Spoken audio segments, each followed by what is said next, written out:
You guys hear me still? Yes, sir. Awesome. Alpha, mic check real quick. Radio check, radio check. Okay, good.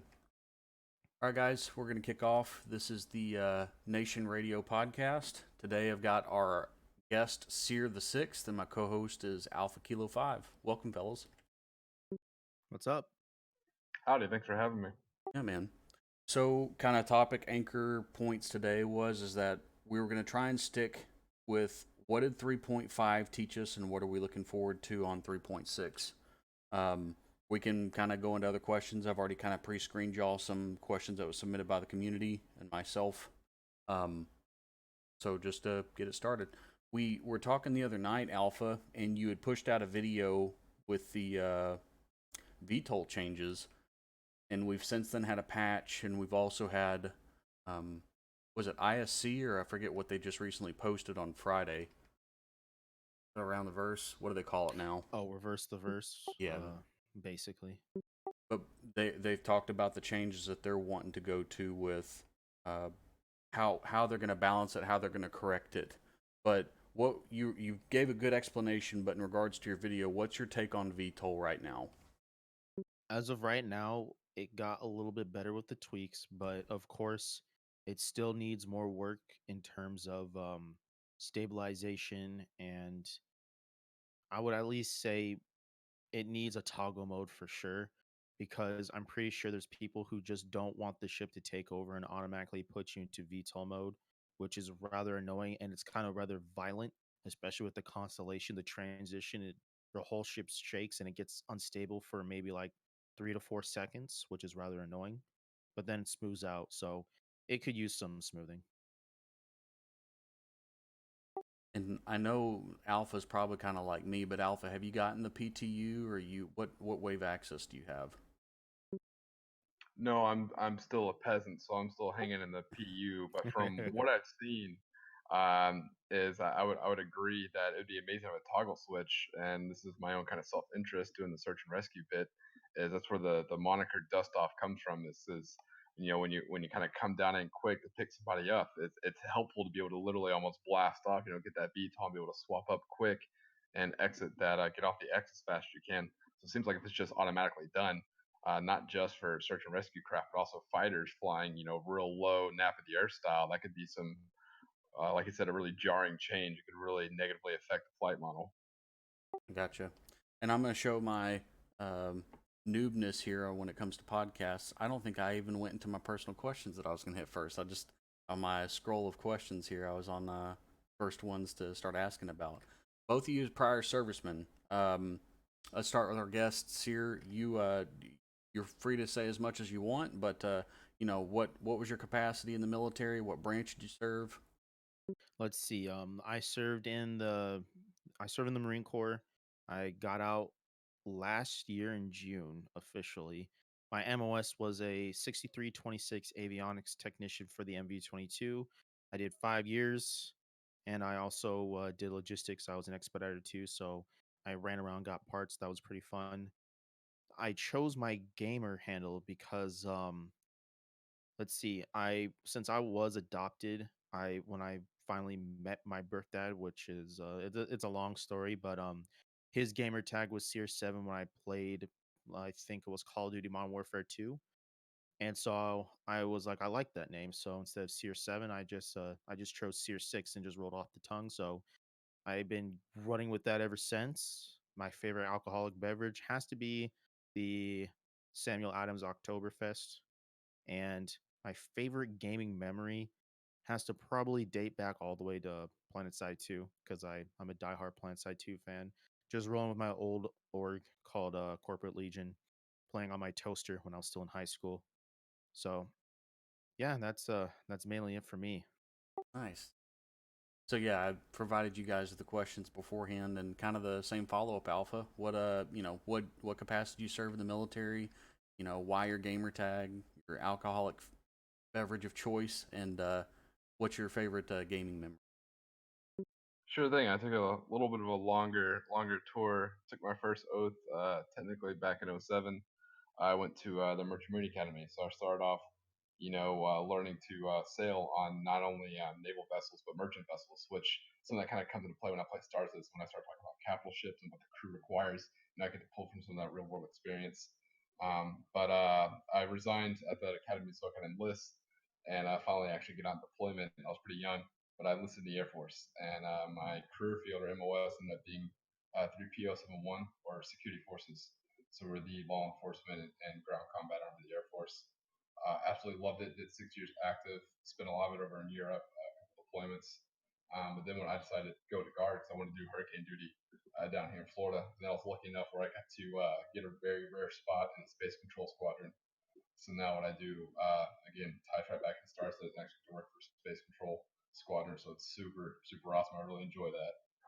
As far as my gamer tag, so it's my initials, the AlphaKilo5 part is my family's only third generation, and we first moved over here after World War II, and a member of our family has served in the military in every single generation. So I'm only the fifth member of my family to serve, so that's why I went with the five part of it. And I think as far as a favorite drink, I'm pretty partial to rum, and I think I'll go with Captain Morgan Private Stock on the rocks. Just I like my drinks cold. And favorite gaming memory, man, it's gonna date me, go all the way back. I remember being a pretty young kid, and my brother's coming back from college on Christmas to play on our new Xbox, and we're playing Halo.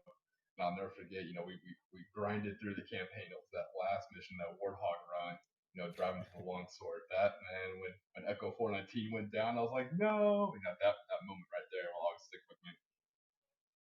Awesome, awesome.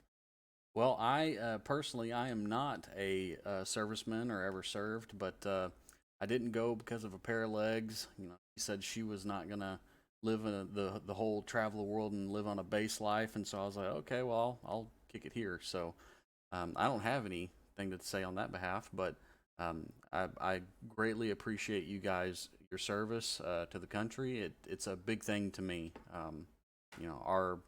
Our freedoms are because people like you guys have served, and along with that, y'all's perspective and opinion, your rhyme to reason on some of the gameplay that you choose. You guys have had real world experience. You choose Star Citizen for some reason, and both of you have given me some pretty cool feedback. And so I wanted to do my first, attempt at podcasting. I wanted some people that actually had some reason behind it, not just basing it off of opinion or not have some skin in the game in regards to why they feel that way about the game and where it needs to go. My favorite alcoholic beverage, I'm gonna lean towards the whiskey side of things. I actually love Crown, so Canadian whiskey in my book. Even though I'm red-blooded American, Canadians I think do it best. And my gamer tag, we were heavily involved for years in EVE Online, and it was my first MMO that I'd ever really played. And essentially, I played with my real world name and God given name for most of my gaming career. And then finally, somebody was just kind of like, that's not always the best foot forward to put towards stuff. The internet's kind of a dangerous place. So I always wanted a boy dog, and I reserved the name Titan for a long time because I wanted to be able to call my dog Titan. Well, I never ended up, it seemed to ever get a boy dog. I always ended up with a girl, and so I was like, you know what, I'll just use it for a gamer tag and call it that. So nothing real fancy for my tag. As for memory, I have to say it goes back to probably EVE Online. It was my first real massive multiplayer online game experience, and that game would get your blood pumping because you had real world money on the line in most cases, and it just, I don't know. Some of the fighting was just like, it was super blood pumping for me, and it made me want more, and I think that's what's kind of brought me to Star Citizen.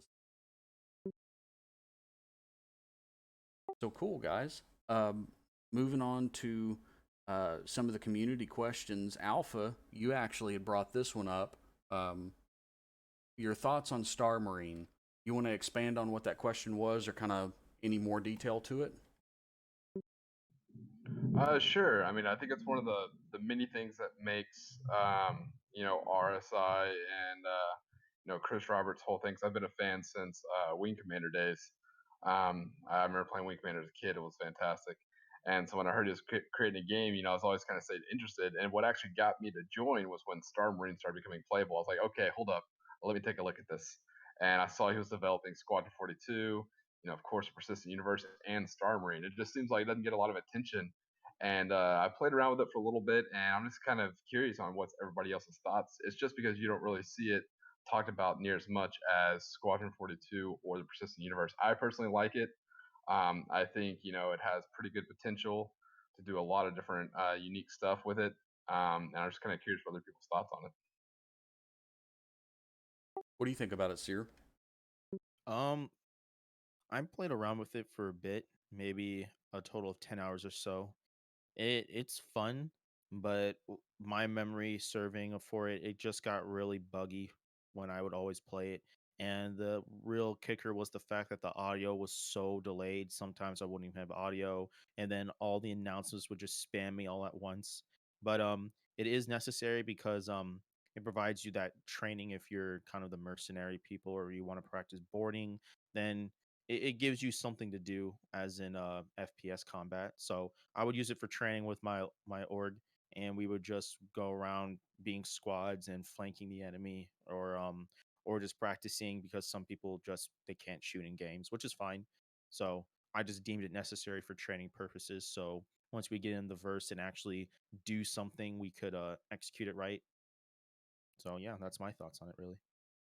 Star Marine was a great platform. So, kind of a quick background. This isn't a company pitch from my behalf, but I went on a campaign for all of our Arma guys that didn't ever want to seem to let go of Arma, even though, in my humble opinion, Arma's great, but I think it's dying. I think it's a matter of time, but it's a great game. But I wanted to give them something to chew on, and Star Marine was the answer. So I went and I bought all that. They were not, I could not change their mind. So I went on a campaign and I paid for all these guys during the anniversary, and I got them the base discounted Star Citizen package, and I gifted it to their accounts, and they got into Star Marine, and let me tell you, they loved it. But kind of like what you were saying, Sears, like it was a great training tool. But I think there's actually a big portion of communities that haven't found Star Citizen yet that are ate up with the first person mindset in gaming. You know, a lot of what's drawn us guys in this channel right now to the game has been the spaceships and the spaceship play. But I think that there's going to be just that much or more first person shooter gameplay that's to come. Eve Online, there were people that never left the station simply because they played the game for the market and economy aspect of it, the spreadsheets. Well, I think that there'll be some people at some point they come to the Star Citizen not necessarily to fly the spaceships, but for the first person shooter aspect, or to, like you said, that bounty hunter or that peace officer gameplay. Have they really made any changes with these current patches with Star Marine? Like, I mean, I know most of the patch notes that I read is, you know, creature comfort or something that they're changing with the flight mechanics or anything. But I guess, like you said, Sierra, I don't personally I remember think anything. recently, I think recently they made a smaller map for for just more close quarter combat, and I think they just did bug fixes, but I haven't seen a lot of news in regards toward that part of the game in a while. Yeah, and I'm one of those people where I never like to bring up something unless I have like may not be the best idea, but at least an idea for it. I think something if they ever do listen to these types of podcasts, another idea to look at as far, especially with the attachments coming out in 3.6, I'm not mistaken, is many games have done this where they have a firing range, something as simple as a firing range with pop-up targets, virtual reality targets, what have you. But it gives you the ability to test out different weapons, different attachments, so you can really start figuring out before you start spending your currency in the game. You can start figuring out what weapons work best for you, and that could be something that Star Marine has that make it kind of unique and competitive with the Arena Commander. Yeah, kind of like almost even, if you wanted to do a throwback, I don't know how much they would be willing to copycat it, but PUBG, I remember, you would log into the server and it was just a dead sprint to the gun to go try it because, one, you ever never see it drop or, you never had access to it. But yeah, some kind of aspect where you could try out the stuff. That's a great idea, actually. Yeah, it is. I agree. Kind of the next point. It's one that I'm kind of really interested in personally. The August Aegis event. What in the past, we've seen stuff come out during the summer that were like big hit, and it seems like we have the beat of the drum of a capital a year. Any insight? I don't know who wants to take it first, but it's making me lose sleep at night thinking about it. um, I'll go first. So again, this is just rumors. Everyone's saying, "Oh, it's probably another capital ship." And if it would be another capital ship, what I really want to see is a combat logistics capital ship. We have your dedicated, we have your frigates, which is like a good all around carry some things in terms of fighters, and then can dish out the DPS. You have your actual carrier aircraft, which is the Kraken, which provides your smaller fighters a place to be while you're going long distances and provide that support. And you have your destroyer, which is just kill anything you basically want, really. And I just haven't seen anything that would provide logistics on a bigger scale. Because let's be honest, your Vulcans, your Starfarers, and your flying toolbox being the Crucible can only do so much. And just like in Eve, they didn't like. I don't know if you remember the days of when they had triage carriers, and then finally to get rid of the whole triage carrier, they actually made a triage capital ship, which was implemented I think 2 years ago or something like that. Yeah, see the slow cat, your carriers used to be brought in and you would chain link and your logistics would Yep. basically you would be this big vat of capacitor, repair bots, and it was a hell of a way to wage war. But if I'm correct in remembering that they changed the carriers to where you could only local repair. So yourself, you could still project fighters and bombers, but there was no more massive capital fleets of carriers just chained together repairing each other. You could Yep. only repair yourself. Yeah. So So are you that is exactly it. whenever Go ahead. when you say logistic capital from Aegis, what are you looking for then? Like just a big Vulcan kind of concept, or like where do you think? I'm I looking can. for a ship that can. I'm looking for a capital class vessel, or at least something along the lines of a Corvette class that has repair and rearm and refueling drones, and they can maybe like 4 or 5 people are able to man these drones and provide at least bigger ships something that can patch them up. Because what if you get a hull breach or something like that, and you have that ship go over and you patch them up real quick, something along those lines. Because let's be real here, if you have a Vulcan, if you have any type of aid ship on the battlefield and they see you, any smart person's going to be like, stop what you're doing, or hey, you two or you three, Kill that intercept that guy. Logi. Yeah. Yep, exactly. If they know Eve, you always try to get rid of the Logi as fast as you can. Ewar, Logi, stop the boom. Yep. Yeah, to weigh in. So I mentioned my time in the Merchant Marine. So there's something called the Military Sea Lift Command. As far as real world examples that people kind of look up. So I served on a ship. It was actually a fleet refueler. It's called the USNS Leroy Grumman. So we did a lot of underway replenishment. We did a lot of refueling, blue water stuff. But they do have. I think this kind of. I think me and Steve were talking about this. Kind of always considering those are called, if I'm not mistaken, they're called AKs, and you'll see one like the USNS Lewis and Clark will be an example of those ships. And what they are is they're a dry cargo and ammunition. So it's basically he's exactly right, like a Corvette size capital ship. And its main thing is just the logistical resupplying, especially when you talk about Polarises. And once they shoot out those torpedoes, they're going to have to rearm at some point in time. And those are big sticks. And Vulcans Very can't carry big sticks. massive Yep, size torpedoes. 10. Exactly. So you're going to need something. They basically kind of built that. They'll let you told that too when they talked about the Vulcan. They don't expect you to be strapping those size 10s on the roof. They kind of alluded almost to a capital ship style, multi-crew style logistical support vessel. And I think that is, if anything screams Aegis, I think Aegis would do that probably one of the best. Yep, there you go. Really Thank you good for point. that. Yeah, great point. Yeah, for me, I think I'm, I I remember the Polaris coming out and thinking like, wow, this is like bridging the gap between this is full fledged capital or is this Corvette? What are we talking? And then next was the Pioneer. Oh Uh, man, I am I? mean that's straight up capital class. That thing's huge. Yeah, that no doubt in size on that. And then following was the Kraken. And at SitCon, did either one of you go to CitizenCon last year? I did not. I did not. Okay, so I'm gonna humble myself. I used to be that guy that was, 3.0 feature creep, stop the creep, we need to just focus on building the game and everything. I was super weary, super weary. And so I told myself that no matter what, I was going to go to CitizenCon and I was just going to go and enjoy it.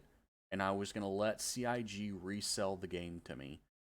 And let me tell you, dude, like, of course, everybody's been like, man, we want a pocket carrier. We want a carrier. Like, give us a carrier. I think Montoya did the best out of explaining what it was like. But it being my first Citizen Con, me being a weary backer, sitting up there and seeing Chris Roberts saying, like, we got something to show you, and basically steps off stage.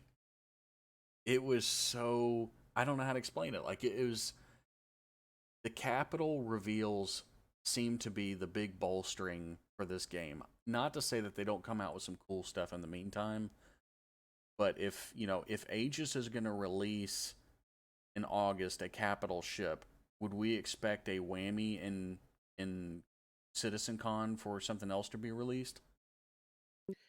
No, they always release like three or four things that they just don't talk about.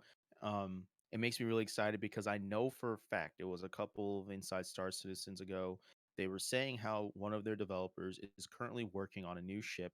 Hasn't been announced, not on the roadmap. That's on the way to fly. I don't think it's going to be a capital ship, obviously, because the first one is going to be the 890 jump, which is a whole different ball of wax. But I really am thinking that we're going to at least see one or two different types of capital class vessels coming in this year just to get on the hype train for, I don't know, maybe Squadron 42 or something like that. Because I feel like once we get server side object container streaming down, that it will allow these things to be able to appear in game. Because let's be honest here, I'm scared to see what will happen when you have one 890 jump getting blown up. I'm really scared. Or some idiot runs into Port Alzar and it destroys a server because of the frames.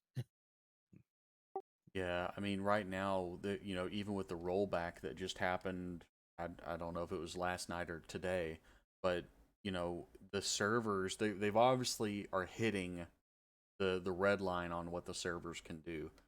Do you think then that we will see them trying to fast track, not necessarily fast track, but do you think that we will see them coming online or implementing server meshing or some kind of tech to try and share this load, or do you think that they're going to try and double down on efficiency of the code or whatever they need to be allow these bigger ships to come into the game?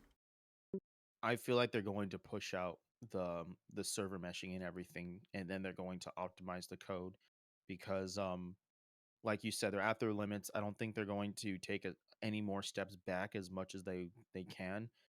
But another thing that I think helps is the fact that you can't pull these capital vessels at Port O. You only can pull them like at Hurston or Art Corp. I don't know if they can pull out Levski, but you definitely have to pull it from a planet.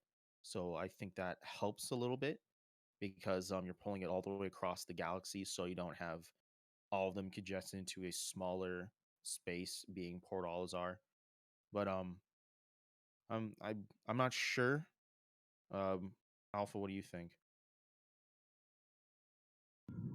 I, it's one of those where I think the knowledge I have isn't anywhere near the level that would really be helpful. I'm really just kind of one of those wait and see. I kind of just take it as it comes Yeah, and enjoy it as it comes in. But to me, right now, I'm actually rebuilding my desktop system to run that because I'm also going to be doing flight simulator for my wife and I. Quick background on that: we're both veterans. She works as a professor for a school teaching unmanned aerial systems, and so building that nice. flight simulator is important for us. And so that's one of the ways I kind of sold the whole Star Citizen to her, me getting involved with it. But as I'm building that desktop, I'm running this off a pretty decent gaming laptop, but a gaming laptop nonetheless. So anytime I hear something that's going to make it run better, I just get a little giddy myself. So I'm Nice. just happy for anything that allows. I think it's a fine tune, as far as introducing new ships, fixing mechanics, but then also just making it overall working better for people. Because when you do that, that'll attract more peasants, kind of like me who just stick with the PU. That'll attract more of us, spread the word more, and get it more of a household name. And so I think they're doing a Yep. good job of just, putting a little bit in each bucket as they go instead of focusing on one. Yeah, in every single patch on the roadmap, it says that they try to optimize the game. And for the most part, for the most part, I always see some minor improvement. And I'm like, oh, wow, the game actually feels a lot more smoother than the last patch. I significantly saw that between 3.4 and 3.5. My frames just got a lot better. I have a 1080, and soon, thanks to the Nubifier, I'll have a 2080 since I bought one off of him for a discounted price. So now I'll be able to run even better frames and have even juicier resolution and for other games, and hopefully for my cinematics that I do for my videos. So I'm really looking forward to that. Yeah, because let me tell you, the ones that you're doing right now are B minus. No, some of the pans that you're getting, no, they're amazing. No, man, you've sold me on the idea of getting the HOTAS system, just even if it's for cinematics, right? Like, I'm trying to think company side, like propaganda video or whatever. Like, to be able to get that kind of a smooth rendering, that's sells me. I'm Yeah. I'm just dangerous enough with the knowledge and computer tech to know, I'm kind of pushing the limits of what my rig is doing right now. I have a 970, I think 980 maybe. So I'm like, I mean, it runs great, but at the same time, like I could do an upgrade for sure. Make sure Noob signs your 2080 too. By He the already way, did. yeah, it's good. I'd keep it. Yeah, to get back to the capital ship thing, well, at least to the Corvette, the Polaris, yeah, it actually and it's maybe I want to say a few hundred meters less than a frigate, so an Idris. So it's actually still pretty big. So I'm hoping to see something along those lines, maybe just a little bit smaller, but something big enough I would like to see to reload an Idris and a Corvette class, so you're a Polaris. But if you want to reload a Javelin, it would probably take it'll probably take two to top off a Javelin just to give it that balance because a Javelin's a Javelin. It's huge in Right. terms So of yeah, combat. to put in my last little bit on that one as far as for the real world experience. So, working on civilian ships, I mostly did containers myself and tankers, but every now and then with these really cool ships that were meant to support the military, anytime, especially the Marine Corps, anytime they went into places that didn't have, deep water ports, we had something called lash, which are really cool. So they had these like pre-built barges basically that we would just literally kick off. I say kick, we would launch off the back of the vessel and it'd almost be like little small refueling things for small surface vessels and stuff of that nature. And the reason why I bring that up is we also have the ability to support because you have blue water and green water being more the coastal area. So Hmm. we have the ability to resupply smaller resupply vessels. And the reason why I bring that up is I think of course I'm asking for the stars here, but if it is a capital sized logistic vessel, I think it would be amazing if it had a dedicated, I wouldn't say hangar, but a dedicated platform where it could actually refuel Vulcans.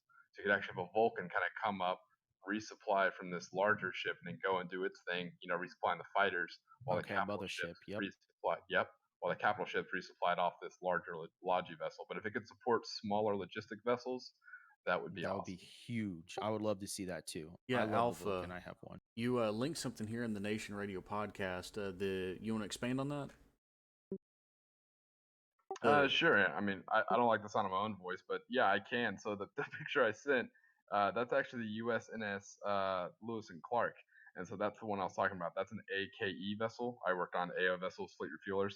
So what that is, you'll see there's a helipad located in the aft, and that's for vertical replenishments or vert reps. So you can resupply. You can put certain cargo that could be slung from one rotary wing aircraft to other surface vessels. But if you look forward to that, you'll see these kind of cranes on both the port and starboard side forward of the superstructure. And that's so, as I mentioned, you can lower smaller bits of cargo. These aren't the shipping containers like TEUs. These are just smaller little crates, but you can lower those and also vessels along the sides, you can send those off to go refuel something else.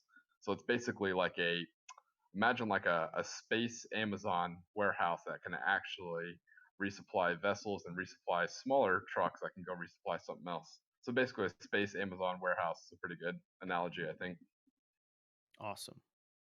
Yeah, that I can definitely see where you're going with that between what Seer's saying on the size that he'd like to see it as, and I don't look at this ship that you've posted here and think like, man, that thing has to be absolutely massive. You got the helicopter there to scale, but we don't have to talk about it being equal to size of a javelin. You know, in the Star Citizen sandbox, I would easily say you could get that down to easily down to a, I don't know, maybe Polaris size.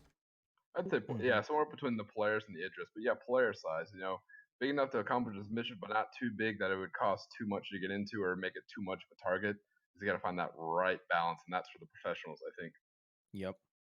Yeah, Definitely. because thinking about it, the Polaris has room for one small craft in its hangar. Yep. I mean, essentially, at that point, if you were to try and copy this design, you would have a small hangar bay in the back, and then all of your operating features to the middle or front of the craft to be able to either pull alongside or dock somehow with the capitals it's servicing. It'd be interesting. I Yeah, and agree. we've seen joint ventures from different space companies before, so this could be an Aegis and Argo kind of joint venture, and that would just make it all kind of make sense. I agree. Yeah, because currently in the game, there's only one. It's MISC, isn't it? They're alien tech and human technologies combined. That's the only Yes. hybrid company that we have. No, if you look at Eh, the Starfarer, I want to say the Starfarer is made by somebody. Then the Starfarer Gemini has Uh, I think somebody else got involved with it. the Starfarer and Starfarer Gemini are both made by MIS. It's just well, MISC, excuse me. It's just the Starfarer Gemini is just the military version with a missile pod in the nose and heavier armor and more fuel compared to the regular Starfarer. I think Okay, you're, I yeah. wasn't sure if Anvil got involved, retrofitted it, or something like that. I don't in the lore. I think I know what you're talking about. It'd be great to have Chiff here, but he's on the opposite side of the clock that we are. Um, if I'm not, I think you're right. In the lore, it said that those were converted or those were um, amplified, if you will, by I believe, Aegis did the weapon upgrades for those or something. I don't know. I'd have to go back and look at it, but I know what you're Yeah, me talking too. about. Yeah, I know what you're talking about. But I wonder. As you said, I think it's just the rocket pod in the nose. I think that was just the big renovation. But anyways, it gives ammunition for those down in the comment section to be like, meh. Yeah, Yep. Titan doesn't know what he's in regards to that is a good point too. Do you think that we will see ships in the future that may be combined manufacturers? I mean, per the lore, Aegis is kind of like on its way out. That was Messer era. And Anvil, which is why you see the Arrow versus the Gladius. The Arrow is a lot more up to date. It's a lot more streamlined. I mean, I don't know. I would like to think that we would, but what do you guys take on it? Do you think that we'll see mixed manufacturer, designs, or like, one manufacturer gets a hold of an old hull and they upgrade it to their own specs? I think we'll see that in the future. I can't really make a sound assumption now saying, "Oh, I don't feel like we're going to see that now." They could be working on that now. They always have some tricks up their sleeve. So who knows?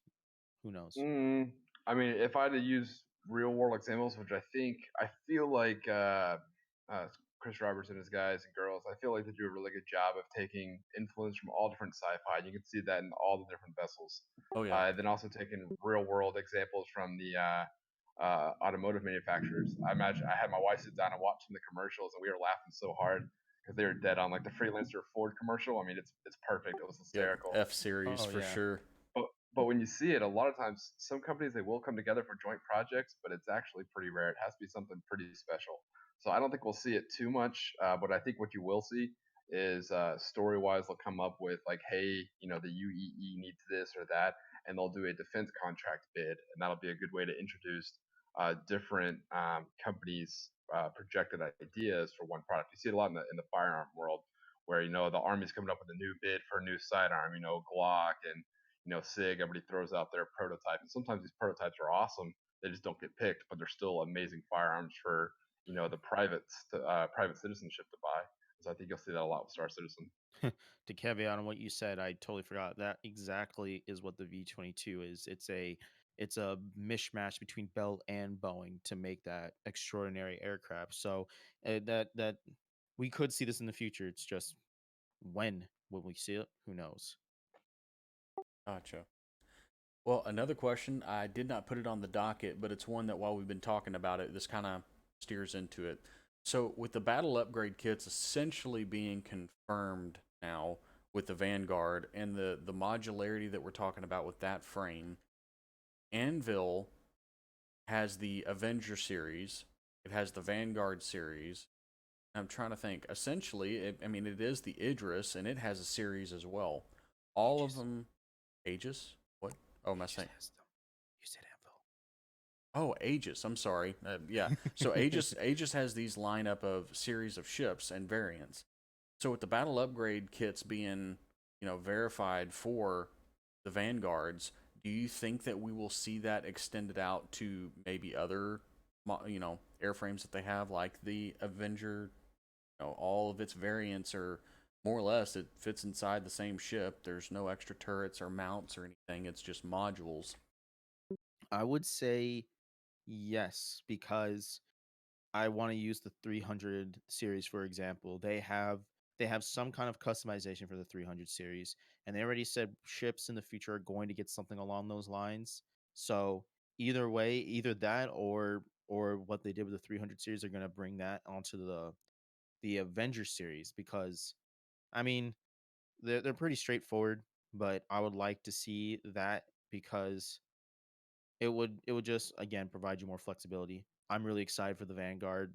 It's plural, all the Vanguards, mainly the Sentinel and the Harbinger. But yeah, that's just my little take on it. I think we will see something like that in the future for them.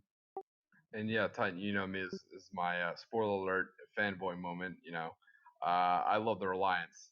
Make Reliant great again. That's become oddly enough my new catchphrase. MRGA. But I have my Tana, and what I think, just piggybacking off what you said with that 300i, I think you're exactly right. What you'll see is each one of the differences, between the 315 and the 325, they're still specialized the best in what they do. However, you can still mix and match some parts here and there to tweak it. Like I said, if you want to be exploration, but you're going to be going to some hot zones, you can pick that 315 and then put a little bit better guns on her, and you can swap to really kind of fine tune it to what specifically you want to do. And I think you'll see that a lot too with the Avengers, between the Titan and the Stalker. You'll see some swapping around with that. And I think also with the Reliance, I really hope that's what's going to go into it. You'll be able to take, some of the Tana, some of the Sen, and some of the Kore, kind of swap around the pieces and fine tune it to exactly what you need. I'm hoping that's what's going to happen. Well, not only that, but even the Freelancer series, right? Minus the Max. I mean, there's no real reason why that I can think of. I mean, you guys more real world reason in what you would see for airframes to perform different roles or like that. But would it be outlandish to say that the Freelancer series could, as pretty much as well for its variants, be battle upgrade kits? Hmm. I hmm. That is a good question. I don't know. I don't think they would provide a battle upgrade kit. I feel like that's just locked in for at least Aegis. I do see customization for them, but mm, that is a good one though. I'll have to Yeah, think about that. to take a stab at that, yeah, I think that's one of the basically, I think the Vanguards, and I could be wrong because I'm not too well versed in it. I think they were designed around that modularity of almost a plug and play. Yes, I think that's what makes them unique with correct. uh, upfield crits. But with the other ones, you see it a lot in real world aviation. One of my favorite examples, one of my favorite aircraft, fixed wing, is the Phantom. Oh man! And what's interesting is I spent some time working with the Turkish Air Force. I trained a lot of their ground forces. I say a lot. I was down there. I trained a couple guys. And so one of the things I saw some Phantoms, and I was like, man, my uncle from Phantom, that's an old platform. And he's like, no, brother, let me show you. And it scrapped out as avionics gets, newer generation. Tech gets smaller and smaller. So all that old school avionics tech was huge. Well, they could scrap all that out, and they could slap in all sorts of new spiffy Gucci stuff. And so they turned what was a great airframe into an amazing electronic warfare platform. The reason why I mention that, when you take a look at things like Drake, there's a nautical term, we call it junks. So when you see a junk, the Asian influenced vessel with those special Latin sails, on the outside they look traditional, but when you go on the inside, they have all sorts of amazing cutting edge technology and depth finders. I think you'll see a lot of that too. So they'll offer things like cutlasses, or they'll offer older airframes like the Avengers. Well, they'll have all sorts of upgrades that you can pay for, to make it much better on the inside. So when you step inside your Titan or your Stalker, it's going to look different than somebody else's because you paid for all these smaller upgrades. But I think those will all be, aftermarket kind of upgrades, where I think Yeah, the I feel upgrade like kit will be unique to the Vanguard. yeah, it's very unique to the Vanguard. It was I remember buying my Vanguard Warden when the original concept because they sold all of them. The Hoplite wasn't in yet. That wasn't even it. It was just the three Vanguards, and it was evolved around that this thing is super modular, heavy fighter, long range. You don't want to be a heavy fighter, support electronic warfare, or you could be a heavy bomber. So like lore based, that's what it was supposed to be. So for like to take back what I say, I see customization for the Space Penguins, but I don't see you able to swap out the components inside the fuselage to make it into a totally different uh fighting machine or type of ship in the game. They Or don't even. sorry, yeah, right. Just to kind of like clarify, I guess on my side is that do you think that they will do you think that they will be able to swap out within their own variants? Like, do you think that we will see that, you land on the flight deck or in a hangar somewhere in your Warlock, and then because you have the modules available to you, either in storage or inside of a hangar, that you'll be able to, in so many ways, change it over to a Titan. Literally, just unplug the module for the Warlock, or do you think all that's going to intertwine with like other systems? Hmm. I think the Warlock may be a bad example of that, because that's purpose based. I mean, that is literally, that giant EMP is just built into the aft of that bird. But I think if you're referring to the Titan and the Stalker, I think when you land, I think it'll be a massive retrofit, almost like kind of like how the Endeavor is supposed to be, where yeah, you can swap around the modules on the Endeavor, but it's not just like swapping out the rims on a car. I mean, this is going to take some serious work. So I think it'll be down for, 20, 30 minutes or something like that, just to kind of swap around some of the detention cells for cargo space, Yep. or for a small little, science section like you find in their science center or something like that. I think it'll come with a time delay, but I think the Warlock will always stay with that massive EMP generator in the back, 'cause that's pretty built into it. Gotcha. Okay. Yeah. Reason why I ask is whenever I do this reading, I take terms and words very specifically from CIG, and I know I have to give it a lot of grace. But wherever they were talking about, it has the quote unquote Warlock module installed.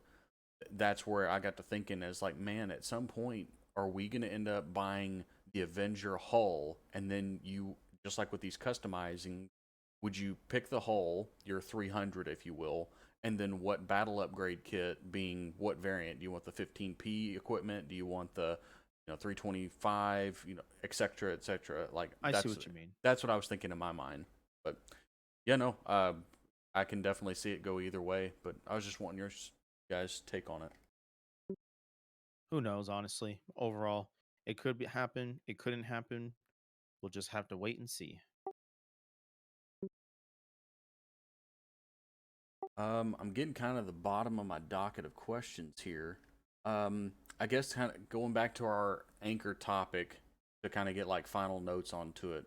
What did 3.5 teach us, and what are we looking forward to at 3.6? Alpha, you want to take this one first? Ultimately with 3.6, what I'm looking for, the biggest one, and what I've kind of learned from 3.5, like I said, I was pretty slow kind of getting into it, slowly kind of feeling around. Um, the biggest thing I learned, almost the culture. I want to say maybe and again, I'm a late bloomer as it goes. I want to feel the culture of Star Citizen, at least for me, it's really kind of started to hit with 3.5.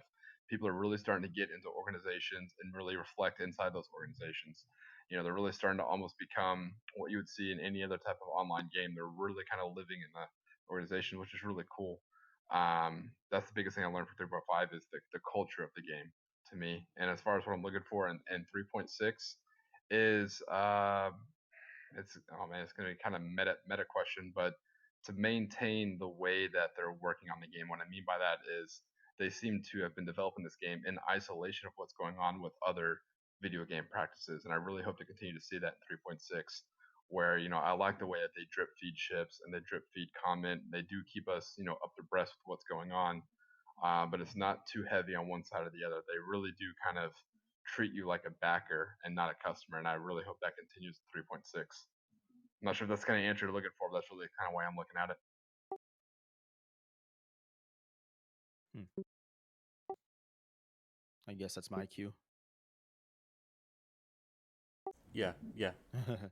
All right, so this is going to be kind of on the darker side, but what I've learned honestly from 3.5 and beyond, well, at least for 3.5, I'll start with that. What I learned a lot from, and I think the whole community as a whole did, is that one, CIG as a whole will totally do a 180 on us, and they will change things at a moment's notice so that overall they can try to pinpoint and help the new people. And if that means that veteran players get shunned or whatever the case is, they feel like they have to do that in order to appease people who are going to come into this game who will, I don't know how to say this, who won't be able to fly as well, because with the flight model, I know for a fact a lot of the veteran PvPers, they just put this game on hold. They put it up on a shelf, and it was rough for them. Another thing huge that happened in 3.5, at least for me, was the lore, or the way the Starfare Gemini was supposed to work according to its Q&A, and everything we knew about it just changed with the fuel refinery changes. If people don't know who are going to be watching this in the future, the Starfare Gemini can no longer gather the fuel in order to the quantum fuel. Well, it can still gather it, but it can't gather by itself. You have to go mine it, and then you feed it to the beast, and then it converts it. So a It's lot of treated like a truck tanker, basically. yes, and Chris Roberts himself in Spectrum addressed that. So a lot of people didn't like it. Some people were just like, it's change. So that's what 3.5 taught me a lot more than any other patch, is that this game is still ever evolving. We need to be flexible. There's always going to be change. There will always be change in real life and in this game. We, at the end of the day, I can complain, whine, and throw up my arms, but hey, it's change. That's what 3.5 taught me. I adapted. I figured out the flight model. It's still really drifty. A lot of people don't like it. Pips were broken. I overcame that issue. At least for me, I'm still able to fly fixed. I just know what I need to do and how to engage opponents properly, which I should probably make a video on that in the future. But that, and 3.6 is just the moving on phase. Like, this is what happened in 3.5, and now, as me being me and how I was trained and how I was raised, just take change as change and just keep pressing forward. 3.6 breathing the law system, so that's legitimate, a more that's legitimate, more content that is not just ships. One thing that me and Noob always talk about a lot is the fact that we need more game mechanics. We need more things that, rather than these ships that don't offer most functions. Most ships that are supposed to have different functions, like the Reclaimer, the Starfare, all of them, they don't have their function. You can fly them around, and you can make the Starfare a glorified cargo runner for the time being, and the Reclaimer, you can take screenshots and run around the whole thing and play hide and go seek, basically. But they're actually adding more things, and that's why I'm really happy about 3.6. They're broadening their spectrum, and it just makes me happy. I know things still get pushed back, and it's just going to happen because, as a whole, this company is still very young. So it just, in a nutshell, just taught me, don't be bitter, accept the change, and just move on. Because at the end of the day, as much as I love this game, it's a game. Yeah, I think those are good summaries, and just kind of bridging with you guys, like with Alpha saying, like, from 3 to 5, I feel like that it's rang some bells. There was new flight mechanics, there was a law system. Some people are going to feel vindicated knowing that it's not a perfect system, but the law system does try and keep some counts of good and bad, and people Their actions are going to be financially burdened for now, I guess, unless if Hurston Security gets a hold of you and they put a smoke hole in your face. But I think the culture behind of it's waking some people up that put it up on the shelf, but maybe the same thing goes with some of the changes that are coming. They're waiting to see maybe between now and SitCon where, what changes take place or what gets implemented or what gets pushed back, etc. So I definitely see from both of you guys from what y'all had to say. Guys, I really appreciate it. Again, this is my adolescent stage of podcasting, but I appreciate your perspectives, what y'all bring to the table, and for your service for this country. It's greatly appreciated. Hope you guys are open to the idea of coming back at a later date. I'm going to try and do these like once a month, have a theme set behind it, and maybe something based off the patch or whatever the news of the week is for CIG. Dude, I'm always up for this. I love podcasts. I don't know that I'm very good at it. This is my first one, so yeah, if I pass the test, I'm always available. Just let me know. For sure. Yeah, same here. We're going to extend it out to our networking companies as well. We got Drake Steele here and listening right now. Essentially, for any of our networking partners that listen in or hear this at a later date, we'd love to have you in here, have your perspective, and we'll catch you next time.